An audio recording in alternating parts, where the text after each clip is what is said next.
Information اب کے ناظرین السلام علیکم، میں ہوں آپ کا ہوسٹ طیب منور۔ ناظرین گرامی، آج ہے 13 جنوری 2022 اور آج کی تہلکہ خیز خبر لے کر آپ کی خدمت میں حاضر ہوا ہوں۔ تو آپ سے چھوٹی سی گزارش کرتا ہوں کہ اگر آپ نے اس ویڈیو کو شروع سے لے کر اینڈ تک دیکھا تب بھی آپ کو بہت زیادہ فائدہ ہوگا۔ ناظرین گرامی، یورو ایشین ٹائمز کی تہلکہ خیز خبر آپ کے سامنے رکھنے جا رہا ہوں کہ ایران اسرائیل جنگ، دنیا کا سب سے بڑا شیطان ملک فرانس اسرائیل کے ساتھ کھڑا ہو گیا۔ ایران پر تاریخ کا بدترین حملہ، ایران کے جوابی وار نے فرانس کو عبرت کا نشان بنا دیا۔ ایران نے فرانس پر خطرناک حملہ کر دیا۔ ایران نے اپنا S-300 میزائل سسٹم چلا دیا۔ ایران نے فرانسیسی ساختہ ریپٹر 22 جنگی جہاز تباہ و برباد کر دیا۔ فرانسیسی صدر کی چیخیں نکل گئیں، پورا خطہ ہائی الرٹ کر دیا گیا۔ ویڈیو کی تفصیلات میں آگے بڑھنے سے پہلے اگر آپ ایران سے محبت کرتے ہیں اور اسرائیل سے اور فرانس سے نفرت کرتے ہیں تو ہماری ویڈیو کو ایک لائک ضرور کریں، ہمارے چینل کو سبسکرائب کر کے بیل آئیکن پر ضرور کلک کر دیں۔ ناظرین گرامی، ایران اسرائیل کی جنگ خطرناک حد تک پہنچ گئی۔ دنیا کا سب سے بڑا شیطان ملک فرانس کا ایران پر چڑھائی کا اعلان۔ ایران کے خلاف اپنے رافیل اور ریپٹر طیارے روانہ کر دیے، پورا خطہ ہائی الرٹ کر دیا گیا۔ ایران کا جوابی وار، روس سے حاصل شدہ S-300 چلا دیا، پورا خطہ ہائی الرٹ۔ ایران نے فرانس کو دھمکی دی ہے کہ فرانس اسرائیل ایران جنگ میں مداخلت کی تو مزید نقصان کے لیے تیار ہو جائے۔ جمہوریہ ایران کی وزارت خارجہ کے ترجمان سید عباس موسوی نے فرانس کے حکام کو متنبہ کرتے ہوئے کہا ہے کہ فرانس کو ایران کے اندرونی معاملات میں مداخلت بند کر دینی چاہیے۔ ایران کی وزارت خارجہ کے ترجمان نے عدالتی معاملہ قرار دیتے ہوئے کہا ہے کہ فریبہ عادل فراہم نے جرم کے مطابق سزا کاٹ رہی ہے۔ سید عباس موسوی نے کہا ہے کہ فرانسیسی حکام کے پروپیگنڈے سے فریبہ عادل خواہ کی سزا میں کوئی تبدیلی پیدا نہیں ہوگی، اس لیے فرانسیسی حکام کے لیے یہی بہتر ہے کہ وہ ایران کے اندرونی معاملات میں مداخلت کا سلسلہ بند کر دیں۔ اس کے علاوہ محمد جواد ظریف نے ٹویٹ میں کہا ہے کہ نوآبادیاتی حکومتوں کے ذریعے بااختیار ہونے والے مسلمانوں کو اپنے نفرت کا بنیادی شکار بناتے ہیں۔ اس کے علاوہ آزادی رائے کی آڑ میں 1.90 کروڑ مسلمانوں کو جو 2 سال پہلے فرانس نے توہین کی گئی، اس سے صرف انتہا پسندی کو تقویت دی گئی ہے۔ اس کے علاوہ انہوں نے خبردار کرتے ہوئے کیا ہے کہ اگر فرانس نے کسی بھی قسم کی ہمارے ساتھ بدتمیزی کرنے کی کوشش کی تو فرانس کی اینٹ سے اینٹ بجا دیں گے۔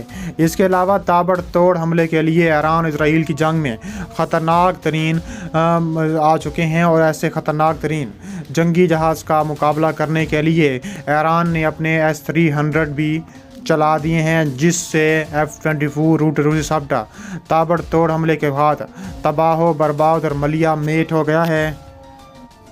اس کے علاوہ اسرائیلی طیارے شام کے شہر میساف میں گھس رہے ہیں، جس پر شام کے ایئر ڈیفنس نے بھرپور جواب دیا ہے اور واپسی حملہ بھی کیا ہے۔ تاہم ابھی تک اس حملے کے نتیجے میں کسی قسم کے نقصان کی تفصیلات سامنے نہیں آ سکیں۔ اسرائیلی طیارے فضائی حدود کی خلاف ورزی کرتے ہوئے شامی حدود میں آئے ہیں اور ان کا ٹارگٹ ہمارا ملٹری تنصیبات تھا۔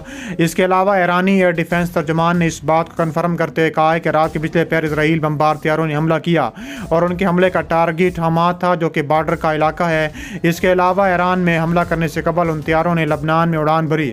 ایک عینی شاہد کے مطابق اسرائیلی طیاروں نے میزائلوں سمیت بیروت کے اوپر سے پرواز کی، جس کے کچھ دیر بعد شام میں حملے کی خبر سامنے آ گئی۔ وزارت داخلہ نے میڈیا سے بات کرتے ہوئے کہا ہے کہ اسرائیل نے راکٹ حملہ کر کے زیادتی کی ہے۔ انہوں نے کہا ہے کہ اسرائیل نے لبنان کے شہر ترپولی کی طرف سے شامی شہر میساف پر حملہ کیا ہے۔ وزارت داخلہ نے واضح کیا کہ جو میزائل فائر کیے گئے ہیں وہ بھی اسرائیلی ساختہ ہیں، تاہم حملے کے بارے میں تو کنفرم کر دیا گیا ہے، مگر دونوں ممالک کی طرف سے یہ وضاحت سامنے نہیں آ سکی کہ اس حملے کا اصل ٹارگٹ کیا تھا اور اس کے نتیجے میں کتنے لوگوں کی اموات ہوئی ہیں۔ اس کے علاوہ اس شہر کو ماضی میں بھی کئی بار اسرائیل نشانہ بنا چکا ہے، تاہم دیکھنا یہ ہے کہ اس وقت جب اسرائیل امریکہ کے ساتھ مل کر مسلم ممالک پر دباؤ ڈال رہا تھا، اسے تسلیم کر لیا جائے، اور اسی وقت وہ جنگ کا محاذ کبھی ایران تو کبھی شام کے ساتھ کھولنے لگا ہے، تو یہ تماشا کیا ہے؟ اس پر دنیا کو خاموش نہیں رہنا ہوگا اور اسرائیل کو اس حملے کی وضاحت دینا پڑے گی۔ ایران نے دھمکی دی ہے کہ شام میں مبینہ طور پر ایک اسرائیلی فضائی حملے میں ایرانی جنگجوؤں کی ہلاکتوں کا مناسب اور مقام پر جواب دیا جائے گا۔ اس کے علاوہ اسلامی جمہوریہ ایران کی پارلیمنٹ میں قومی سلامتی کمیٹی کے چیئرمین نے ایک بیان میں کہا ہے کہ شام میں اسرائیل کی بار بار کی جارحیت پر خاموشی نہیں رہیں گے بلکہ اسرائیلی حملوں کا منہ توڑ جواب دیا جائے گا۔ انہوں نے کہا ہے کہ اتوار کی رات شام کے شمال میں متعدد تنصیبات ہونے والے فضائی حملے میں اسرائیل کے ملوث ہونے کے ٹھوس شواہد موجود ہیں۔ اس کے علاوہ ایرانی عہدیدار نے شام کے صدر مقام دمشق میں ایک پریس کانفرنس سے خطاب میں کہا کہ صہیونی دشمن شام میں ہمارے عسکری مشیروں پر حملہ کر رہے ہیں۔ حالیہ حملے کے بعد ایران خاموش نہیں رہے گا بلکہ صہیونی ریاست کے خلاف مناسب وقت اور مقام پر جواب دیا جائے گا۔ شامی فوج نے کہا ہے کہ ہمارے فضائی دفاع نے میزائل کو ناکام بنایا اور ان میں سے اکثر کو گرا دیا ہے۔ اس کے علاوہ الجزیرہ کی رپورٹ کے مطابق اس سے قبل اسرائیلی طیارے لبنان میں پرواز کر رہے تھے اور بیروت کے شہریوں کا کہنا تھا کہ شہر کے اوپر فضا میں میزائل نظر آ رہے تھے۔ رپورٹس کے مطابق اسرائیل اکثر اوقات لبنان کے فضائی حدود کی کھلم کھلا خلاف ورزی کرتا رہتا ہے اور اس نے 2011 میں شروع ہونے والے خانہ جنگی سے اب تک کئی مرتبہ شام پر فضائی حملے اسی راستے سے کیے ہیں۔ ان کا کہنا کیا تھا کہ اس حملے کا مقصد بظاہر سرکاری فورسز اور ایرانی حمایت یافتہ جنگجوؤں کو نشانہ بنانا تھا، تاہم مزید تفصیلات فراہم نہیں کی گئیں۔ اس سے قبل 18 نومبر کو اسرائیل نے شام و ایران کے اہداف کو نشانہ بنانے کا اعلان کرتے ہوئے شام کے مختلف علاقوں پر بمباری کی تھی، جس کے نتیجے میں 10 افراد ہلاک ہو گئے تھے۔ انسانی حقوق کی تنظیم کا کہنا تھا کہ بمباری سے کم از کم 10 افراد ہلاک ہو گئے ہیں، جبکہ شام کی سرکاری خبر رساں ایجنسی نے 3 فوجیوں کی ہلاکت اور 1 زخمی کی رپورٹ دی تھی۔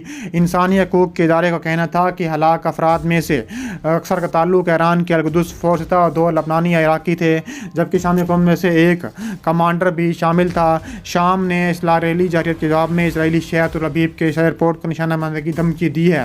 شامی مندوب نے مزید کہا کہ سلامتی کونسل میں امریکہ اور برطانیہ کی حمایت کے باعث اسرائیل کو شام میں کارروائیاں کرنے کی آزادی حاصل ہے۔ اس کے علاوہ واضح ہے کہ اسرائیلی فوج نے دمشق کے ایئرپورٹ پر بھی تابڑ توڑ بمباری کی تھی۔ اسرائیل نے دعویٰ کیا تھا کہ شام سے ایک میزائل حملے کے بعد اس نے شام میں شامی ایئرپورٹ اور ایرانی اہداف پر حملے کی، جس میں کم از کم 13 افراد ہلاک ہوئے۔